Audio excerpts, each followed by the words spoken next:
Salut, je suis à Auckland en Nouvelle-Zélande. Je viens encore de me réveiller et de devoir faire un challenge après une grosse soirée. Là, je dois partir rencontrer des Maoris. Objectif numéro 1, qu'ils aient des tatouages sur le visage.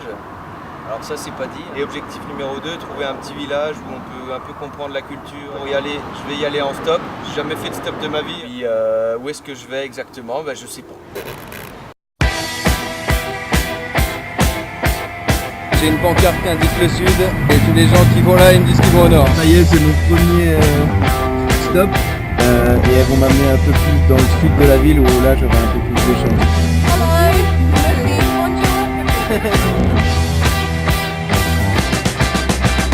London calling to the faraway towns. Now war is declared and battle come down. London calling. Je me retrouve avec des œufs maintenant, je suis bien tiens. Come out of the Putain, il n'y a pas beaucoup de voitures. girl. Alors celle-là c'est la Calling. Now don't look to us. J'ai enfin avancé un peu. De 10 km encore une fois. Except for the rain and the crunch of wind. Oh, that's gonna be really great. The sun's zooming in. It's a real gang, like they have gun and they shoot people, or sometimes. Cause London is drowning out. Live by the river to the imitation zone. Forget about Bon, aujourd'hui c'est dimanche, alors je fais rien. London calling to the zombies of death. Quit holding out and draw another breath. On va me mettre là, ça semble pas trop mal pour faire du stop. Peut-être une touche, voiture s'arrête. Hello. Yeah? Yeah. Okay, great, thank you. Rapide ce matin. One with the yellowy eyes, the ice is coming, the sun's zooming in, engine stuck running, the wheat is going thin. Darcy Bailey and we're visiting friends in Taupo. We travel around quite a bit. Every so often I just take off from home and go away for 10 days, a couple of weeks, and back home and catch up again and away again when the time permits.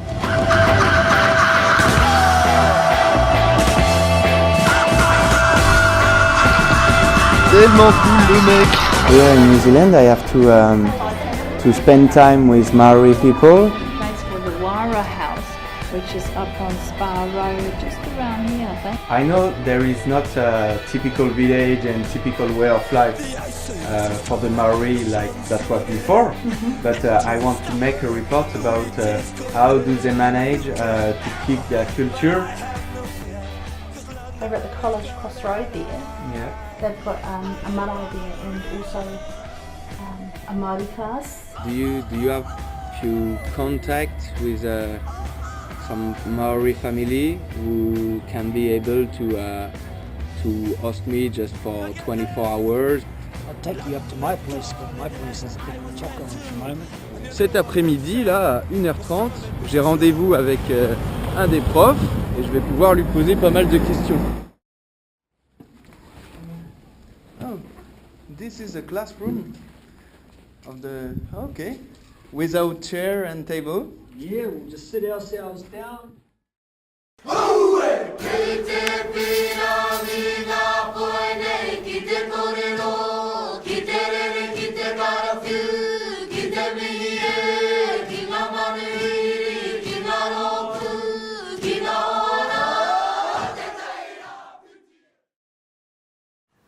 Kia ora, my name is Jeff Ramika. I am a Maori teacher here at this school, Taupo Nui Atia College. I teach Te Reo Maori, Maori Performing Arts, Social Studies and Physical Education.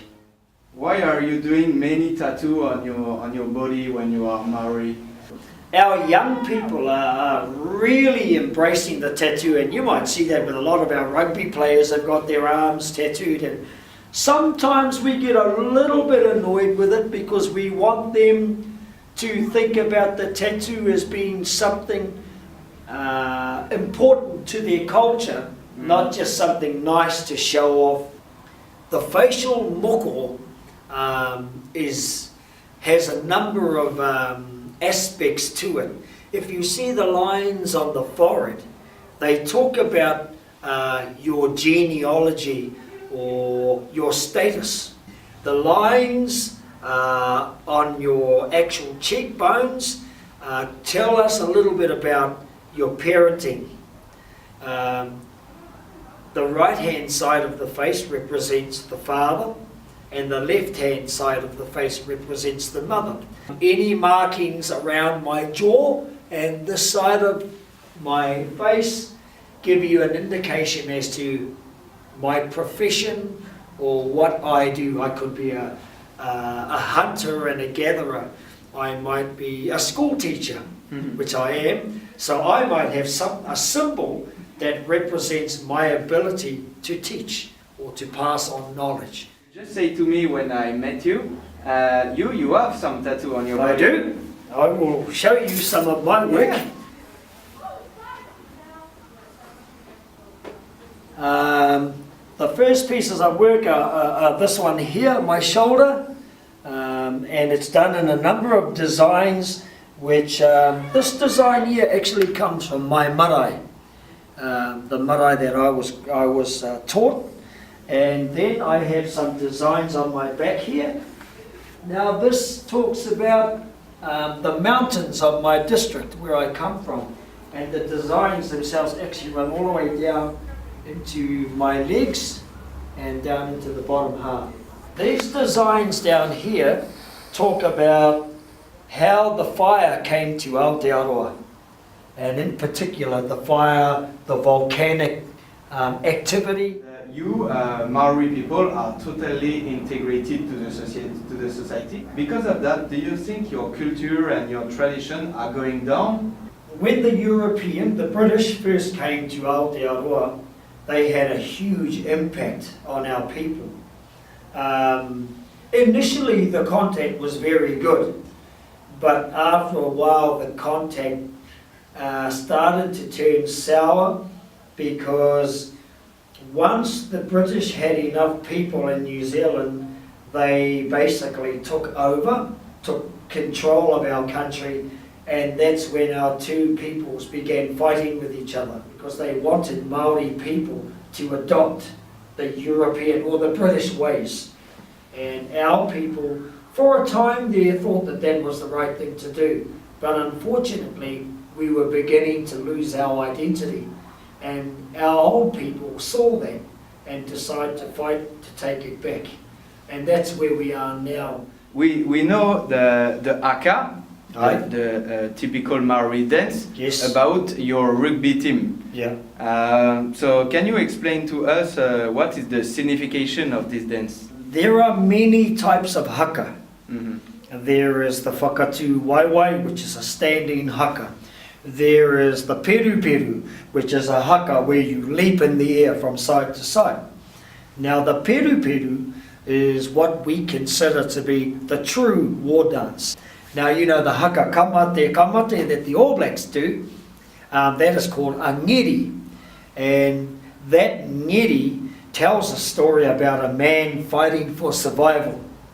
And he was almost captured by his enemy, and he was hiding from them, and he was asking himself the question, kamate, am I going to die? Kaora, or am I going to live?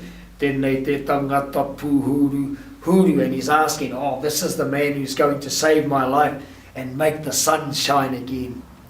In the last few years, the All Blacks have started performing a new haka called kapa or pango. Now that haka talks about the privilege of being a member of the All Blacks. Most New Zealand boys grow up wanting to one day be an All Black, but the reality, only a few will. Kapa or pango talks about that privilege of being an All Black, but also the responsibility of upholding the mana of the All Blacks. What do you honestly think about the French team of rugby? They're one of my favourite teams. Really? Absolutely. It's not a joke because... No. I have been to Eden Park to watch the All Blacks play France, and I have watched France win both games. So I will not be going to Eden Park to watch France play the All Blacks this time around. Thank you very much.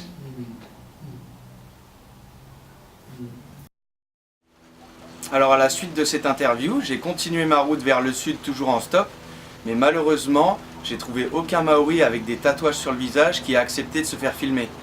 Donc j'espère quand même vous en avoir appris un petit peu plus sur la culture Maori, et je vous dis à très bientôt pour le challenge qui consistait à faire du shot over, donc le bateau extrêmement rapide qui frôle les rochers. Ciao! You made my trip. When I convert that into Maori language, I would say he nui tō haerenga mai I runga I tōna e tēnei hiko.